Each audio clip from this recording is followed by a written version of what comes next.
Buenas noches, hermanos. Dios les bendiga. Una vez más estamos aquí reunidos para revisar la clase número 4, la lección número 4, la cual se llama Renovación y Restauración.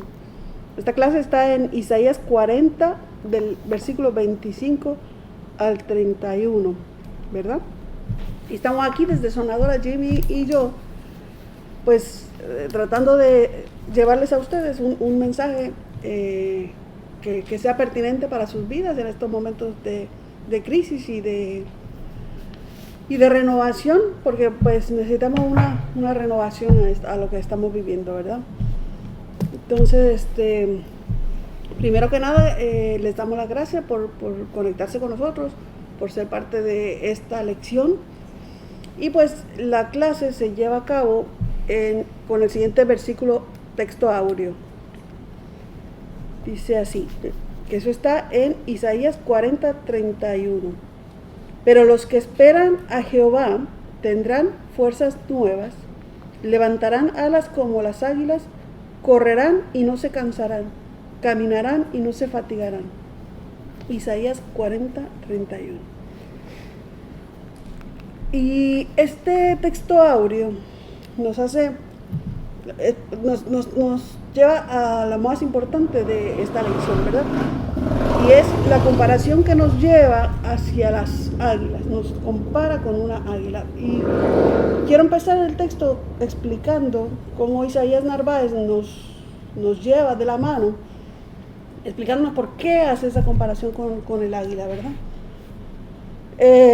Lo que dice Isaías es que el águila pues es un ave que tiene una longevidad aproximadamente de 70 años, llega a unos 70 años de edad. Pero a los 40 años tiene la necesidad de renovarse por completo. Esa necesidad se le da porque pues su pico ha crecido bastante y empieza a picarle el pecho, por un lado. Sus garras han crecido también de una manera que las hace más débiles y que no pueden agarrar a sus presas de la misma forma. Y su plumaje se ha convertido en un peso totalmente fuerte, lo cual hace que pues, no puedan volar de la misma manera o se tengan que cansar demasiado volando para poder conseguir su presa.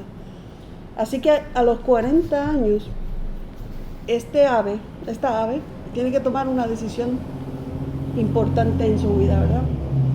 Que es renovarse o morir, porque no va a poder comer más, no va a poder agarrar a sus presas, no va a poder, no va a poder comer, ¿verdad? Así que esa renovación es una renovación bien fuerte que lo lleva a alejarse de todo por ¿cuántos días eran? 150 días me parece que son. Y en esa renovación, Jimmy, lo que hace es que, lo primero, se revienta el pico contra una piedra, hasta que lo pierde por completo. Cuando empieza a salir el pico de nuevo, se arranca uña por uña. Y cuando empieza a salir las uñas de nuevo, se arrancan las plumas. 150 días de dolor completo y sufrimiento completo. Pero ese dolor y ese sufrimiento tiene una vigencia, ¿verdad? Y cuando termina, él tiene 30 o 40 años más por vivir. Entonces, esa historia del águila es algo que en el caso de Isaías conocían, ¿verdad? Sabían que el águila se comportaba de esa manera. Y por eso hace ese acercamiento hacia compararnos a nosotros con el águila, ¿verdad? Entonces, vamos, no sé si me puedes ayudar a la lectura de la lectura bíblica, ¿verdad? Ajá, empezando en el 25. Por favor. El Dios Santo pregunta, ¿con quién me van a comparar ustedes? ¿Quién puede ser igual a mí? Levanten los ojos al cielo y miren, ¿quién creó todo eso? El que los distribuye uno por uno y a todos llama por su nombre. Tan grande es su poder y su fuerza que ninguno de ellos falta. Israel, pueblo de Jacob, ¿por qué te quejas? ¿Por qué dices el Señor no se da cuenta de mi situación? Dios no se interesa por mí. ¿Acaso no lo sabes? ¿No lo has oído? El Señor, el Dios eterno, el creador del mundo entero, no se fatiga ni se cansa. Su inteligencia es infinita. Él da fuerzas al cansado y al débil le aumenta su vigor. Hasta los jóvenes pueden cansarse y fatigarse. Hasta los más fuertes llegan a caer. Pero los que confían en el Señor tendrán siempre nuevas fuerzas y podrán volar como las águilas. Podrán correr sin cansarse y caminar sin fatigarse. Pues ese es el texto que nos trae la lección de hoy. Un texto hermoso, ¿verdad? Pero es un texto que nos lleva a mucha reflexión y mucho análisis. Primero que nada porque pues el Señor mismo nos está hablando de su vasto conocimiento y su vasto poder, ¿verdad? Y nos está diciendo que nosotros no podemos quejarnos, ¿verdad? No podemos estar sin hacer nada, estar sin confiar en Él, dudando de su amor y su presencia, ¿verdad? Entonces es sumamente interesante cómo de todas esas dudas que estaba pasando el pueblo, porque en este momento, el momento en el que sucede todo esto, ¿verdad? Es un momento donde están viviendo cautiverio y están empezando en el cautiverio, saben que vienen muchos años de cautiverio y es una forma en la que Isaías tiene que infundir fuerza a su pueblo para que se mantengan alabando el nombre del Señor y se mantengan orando y se mantengan con fuerzas, ¿verdad? La situación en la que tienen es una situación que les ha ido aquejando con tiempo y todavía les falta por vivir cosas. Entonces la gente ya está cansada de ese cautiverio, ya está cansada de esa situación. Y lo que hacen es despotricar y decir, ¿dónde está Dios en esto? ¿Por qué me tienes en esta? ¿Verdad? Uh-huh.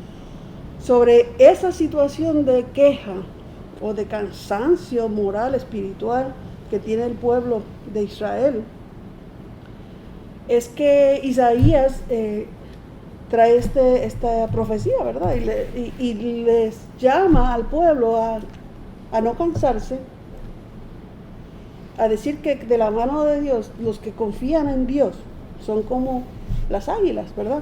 Como las águilas que tienen que renovarse, como las águilas que tienen que sufrir por un tiempo para convertirse en algo nuevo, ¿verdad?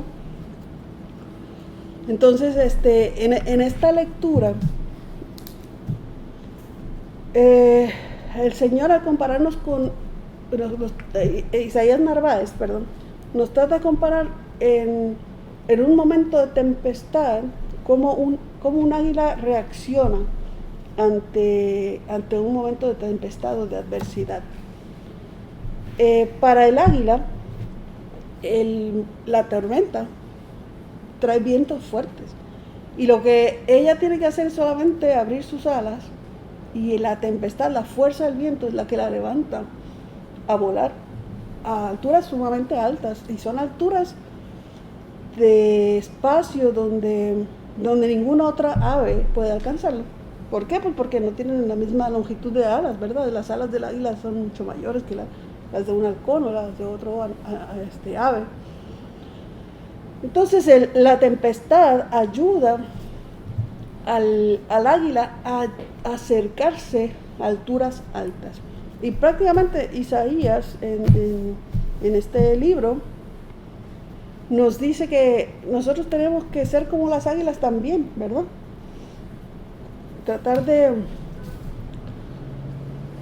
ver hacia la altura, ver hacia nuestro Señor, acercarnos a Él en un momento de tempestad.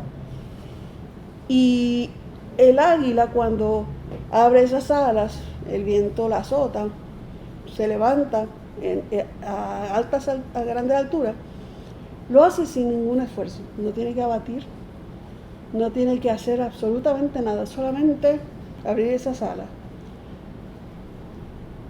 Y eso hace que no tenga cansancio, ¿verdad? O que no haga un esfuerzo para volar a esas alturas. Inclusive mantenerse a esas alturas, ¿verdad? Entonces, a mí me parece bien interesante cómo es que la clase maneja en Isaías Narváez, cómo en realidad, aunque nosotros veamos la tempestad como algo negativo, el águila lo ve como algo positivo en su vida, ¿verdad? Y nosotros tenemos que ser como esas águilas, que estamos en la tempestad, estamos en una situación difícil, y cogemos esa situación difícil y nos elevamos al Señor. Trayendo un poquito esto a la vida y al día a día, ¿verdad?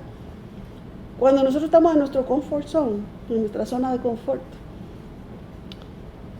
se nos olvida orar, se nos olvida leer la Biblia, se nos olvida acercarnos al Señor. Algunas personas, ¿verdad? Empezamos a vivir una rutina y en la rutina sacamos al Señor del medio, ¿verdad? Pero cuando estamos en problemas, ahí sí ponemos rodillas al suelo, ahí sí nos acercamos al Señor. Y esa tempestad en realidad nos acerca más al cielo, nos acerca más al Señor. Entonces, es complejo que, más bien es bueno que nosotros, a pesar de tener tempestades en nuestra vida, utilicemos esas tempestades para elevarnos más al Señor, ¿verdad? Y no sé, a mí en lo personal de esta lectura es de las cosas que más me llamó la atención y más me atrapó. No sé, Jimmy, ¿qué te ha llamado a ti la atención de esta lectura? Yo creo que claramente aquí hay una promesa. La promesa no es de que la vamos a pasar suave. La promesa es que después de la prueba hay un renacimiento. Después de este tiempo de angustia que nos puede llevar a hacer esas preguntas de dónde está Dios, las preguntas que se hace Job, las preguntas que son naturales en la vida humana ante los tiempos difíciles. ¿Por qué? Yo no quiero esto. Yo me voy a esconder mejor en la bebida, en las drogas, en la televisión, en lo que es en el internet, En el teléfono. en el pez. Claro, y es comprensible, pero estamos llamados como cristianos a tener un entendimiento más allá, a mirar el cielo y darnos cuenta de que eso no está ahí por casualidad, a darnos cuenta de que estamos en un proceso que no entendemos, pero la fe en Cristo Jesús y en el Dios de los ejércitos de Israel nos puede decir, si escuchamos, que todo va a estar bien, que todo esto está bajo control de quien creó este mundo, y que lo que tenemos que hacer es abrir las alas y mirar el viento. Eso Es una fábula demasiado hermosa, ¿verdad? Sí. Sí, es hermosa. Y pues es como que la conclusión de estas 4 clases que hemos estado teniendo, ¿verdad? Las primeras 3 clases estábamos hablando de qué cosa era la crisis, qué posibilidades tiene, cómo perturba nuestra normalidad la crisis, ¿verdad? Cómo llega, o sea, algunas llegan, algunas son provocadas, algunas tenemos que esperarlas inclusive. Sabemos que estas crisis a veces nos atemorizan, nos paralizan, tienen ciertos efectos en personas de forma diferente. Algunas personas se ensimisman, otras personas tratan de resolverlas hacia el futuro, otras hacia el pasado, o otras toman, como el caso de David que habíamos estudiado la clase pasada, pues toman el toro por los cuernos, digámoslo así. Y en esta clase, Isaías Narváez nos lleva a visualizarnos acercándonos hacia el Todopoderoso. Y en ese acercamiento y en ese elevamiento que tenemos sobre una crisis es donde nosotros podemos encontrar paz. ¿Por qué dice eso? Bueno, pues en el caso del águila, por ejemplo, como se eleva a ciertas alturas donde ningún otro ave viene a molestarlo, es el momento donde está en paz, él consigo mismo. Entonces, al llamarnos a elevarnos hacia el Señor, es buscar nuestra propia paz, por un lado, ¿verdad? Por otro lado, habla acerca de, mientras está a mayor altura, puede alcanzar mayores velocidades. O sea, tiene más posibilidades de tener sus talentos a flor de piel y de llevarlos al máximo, por ejemplo. Y esto es porque si tú tus talentos los pones al servicio del Señor o en las manos del Señor, los vas a utilizar al máximo y los vas a utilizar de la mejor forma, porque es de la forma en la que el Señor está guiándote a tenerlo, ¿verdad? Entonces Isaías Narváez nos propone 6 situaciones en las que el águila enfrenta la tormenta de una forma positiva, ¿verdad? La primera es que, pues, cuando abre las alas no tiene que esforzarse, que esa la hablamos ahorita. La segunda es que la tempestad coloca al águila a una altura donde su visión se amplía. Y esto es importante porque, por ejemplo, que no lo había tomado, es cuando nosotros nos salimos de los problemas o de la situación, es que podemos tener una visión más clara de cómo resolverlo y de cómo enfrentarlo, ¿verdad? Así que ese es un logro del águila del enfrentar la tempestad interesante, porque si lo traemos a nuestro día a día, pues hay muchos ejemplos. No sé si se te ocurre alguno, ¿verdad? Allí a mí lo que me llamó la atención en esa metáfora de Isaías Narváez es la descripción de ese proceso que tiene el águila en ese lugar alto, que pues es literalmente desgarradora y desplumadora y despicadora primero, pero que literalmente, pero y eso duele, porque duele despojarse de lo que siempre se ha tenido, de las costumbres que siempre nos han llevado y que nos han servido bien que mal hasta ahora, y de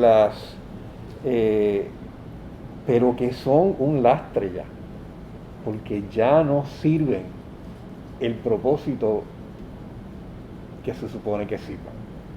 Y entonces esa renovación es un proceso bien doloroso, pero es inevitable.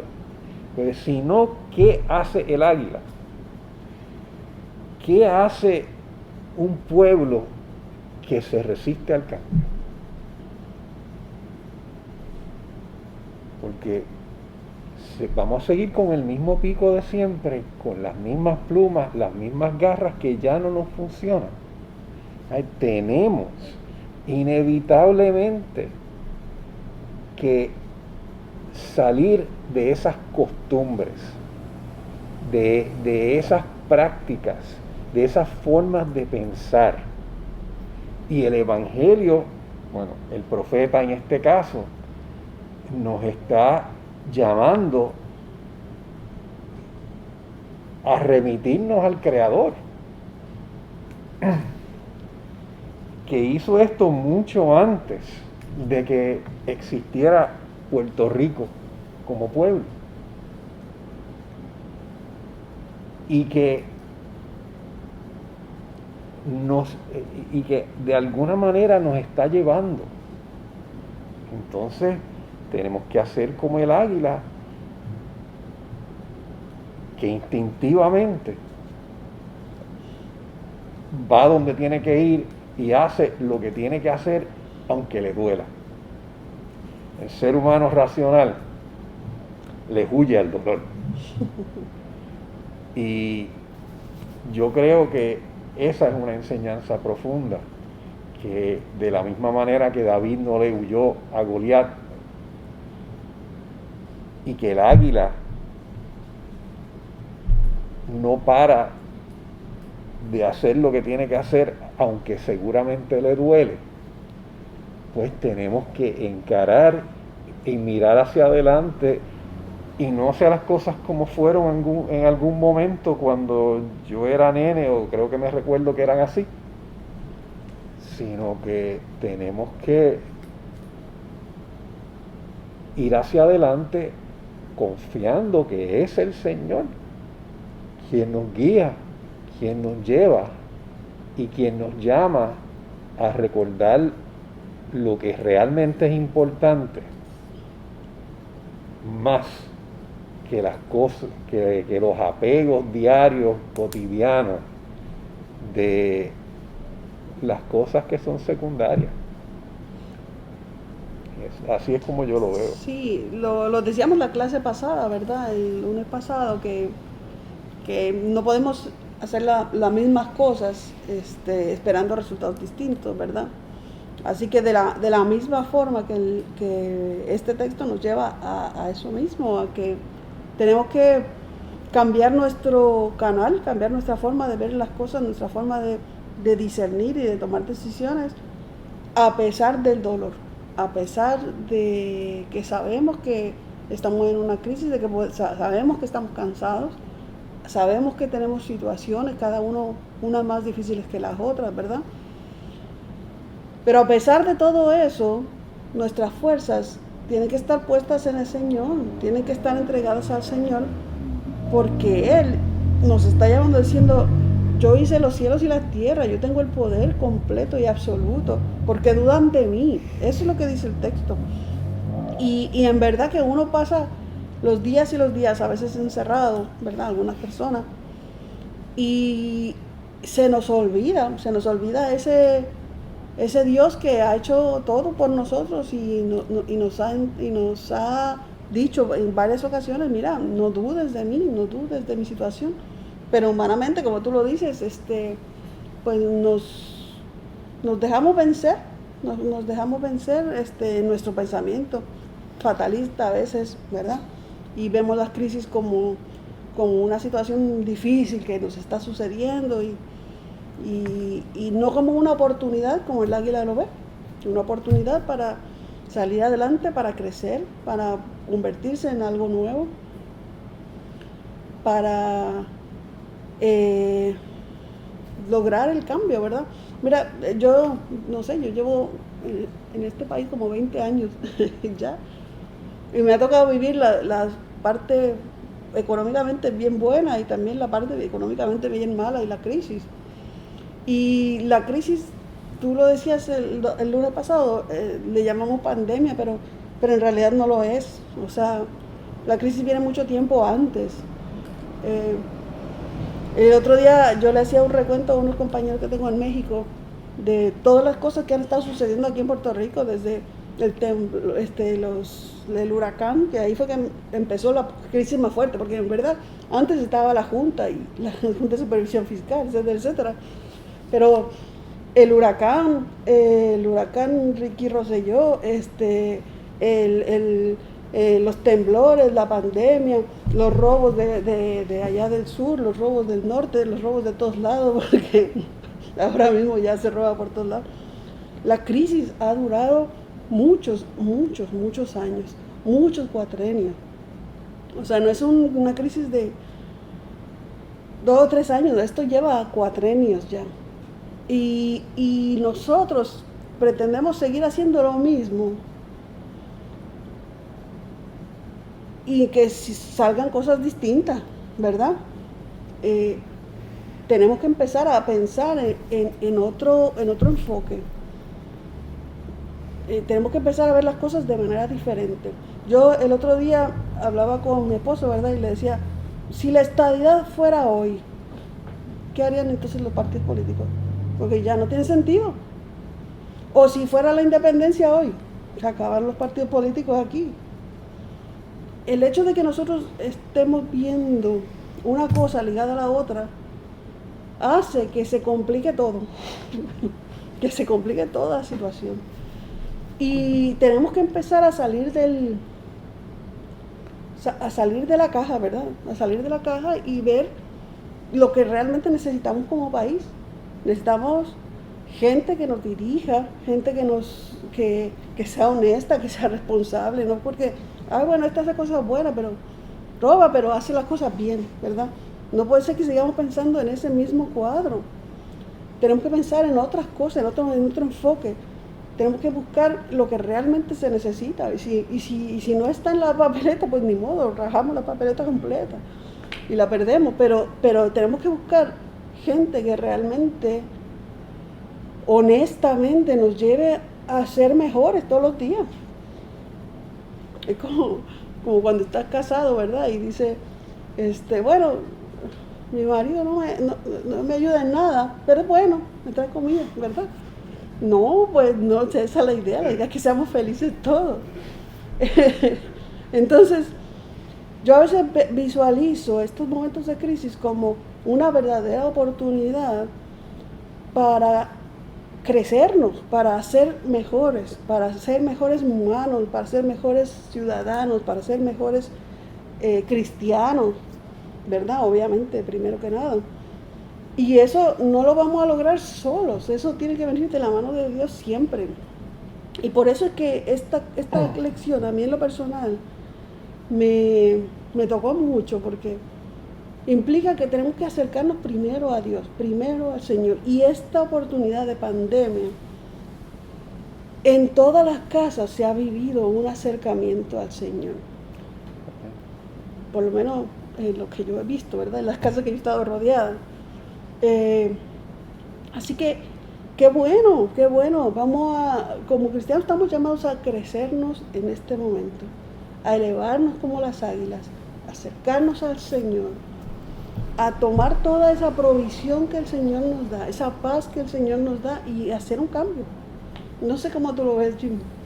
Y vuelvo otra vez a Isaías, que el pueblo de Israel pasó 70 años en el exilio.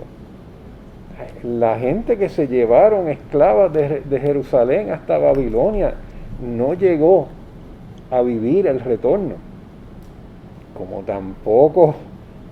tampoco llegaron a la tierra prometida la gente que salió de Egipto. Esos procesos, los 40 años en el desierto, los 70 del exilio del pueblo de Israel, nos tienen que enseñar, y creo que le han enseñado al pueblo judío, que queda todavía, ¿verdad? Nos tienen que enseñar que las pruebas a veces duran largo rato. Creo que Jeremías en un momento que dice, miren, allí donde están en Babilonia, siembren olivares, que esto va para algo. Ustedes van a poder cosechar de ahí para rato antes de que vuelvan. Y aún en esa situación, aún pensando que nos quedan largos años, porque hermanos y hermanas, nos quedan largos años de tribulación por delante. yo no creo que haya nada que nos despinte eso. En medio de todo lo que nos está pasando y de lo que falta, el Señor nos guiará, el Señor nos acompañará, el Señor nos va a dar la fuerza que necesitemos para bregar con lo que sea, siempre que confiemos en Él. Esa es la fe. Eso no es ciencia, eso no es estudio, eso es vivencia mía del ratito que llevo respirando y de la gente que conozco y de la comunidad de fe y de la tradición espiritual que yo sigo, que lleva miles de años. El Señor no nos va a dejar en la prangana para siempre. Sí, eso es un hecho. Y nos llama a no cansarnos, a coger el problema, a coger las situaciones y hacer un mundo nuevo, ¿verdad? Y hacer algo nuevo, a estar en paz, ¿verdad? Acercarnos a Él. Son muchos llamados en este texto, son muchas cosas que este texto nos está enseñando. Nos enseña a no tenerle miedo al dolor, ¿verdad? Nos enseña a no quejarnos también, de cierta manera. No quejarnos, sino levantarnos y arremangarnos las mangas y empezar a trabajar. Nos enseña a descansar en Él, hacer nuestra parte, que nuestra parte es abrir las alas, ¿verdad? En este caso, tomar esa tempestad, no tenerle miedo y descansar en Él. A mí siempre me ha llamado mucho la atención eso de que a veces nosotros pedimos las cosas a Dios, Señor, como chiste ese, ¿verdad? Sálvame, Dios mío, te mando una lancha y no, sálvame, Dios mío, y te manda un qué sé yo, un scooter. No, Señor, tú sálvame. Y mira, pero si te mandé la lancha, te mandé la otra persona, te mandé muchas cosas, como que no me salvé. A veces nosotros no queremos hacer nuestra propia parte en esa solución, ¿verdad?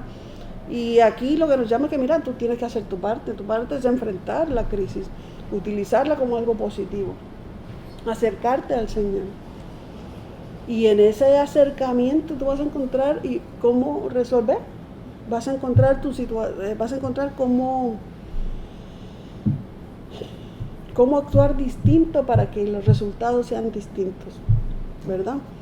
Y mucha gente le llama a eso resiliencia, ¿verdad? Yo le llamo más Espíritu Santo. Y el Espíritu Santo nos lleva a mirar la persona que tenemos al lado.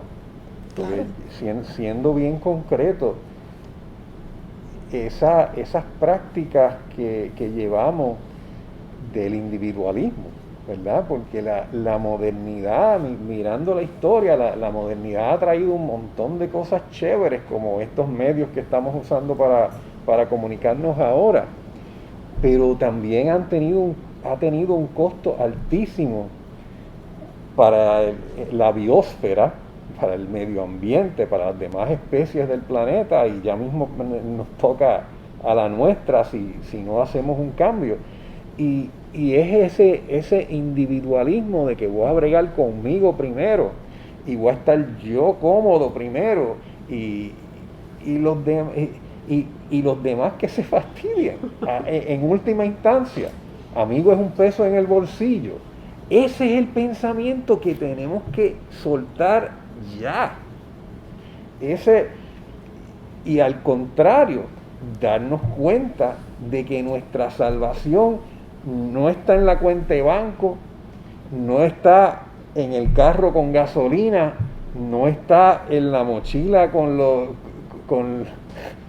todo lo que se supone que está en la mochila, está en nuestro vecino y nuestra vecina, quien nos puede ayudar en la hora de necesidad quien nos ayudó o a quien ayudamos, que es lo mismo.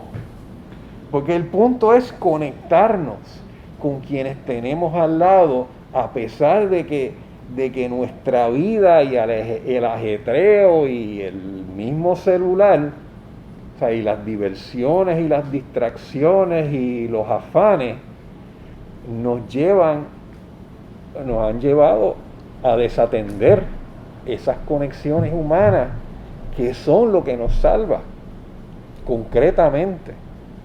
Y es a través de ellas que el Espíritu nos mueve. Y es hacia ellas, hacia las personas que tenemos cerca, que nos llama el Señor a atender, a enfrentar, a escuchar, a dialogar y a hacer relación. Porque las tecnologías pasan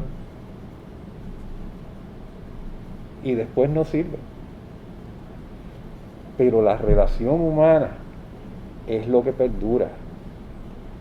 Para eso somos iglesia. Y a eso estamos llamados y llamadas a preservar, a rescatar, a fortalecer, confiando siempre en que en este juntarnos, aunque aquí seamos 3 nada más, pero aquí puede estar, y yo creo que ha estado, el Señor. Amén.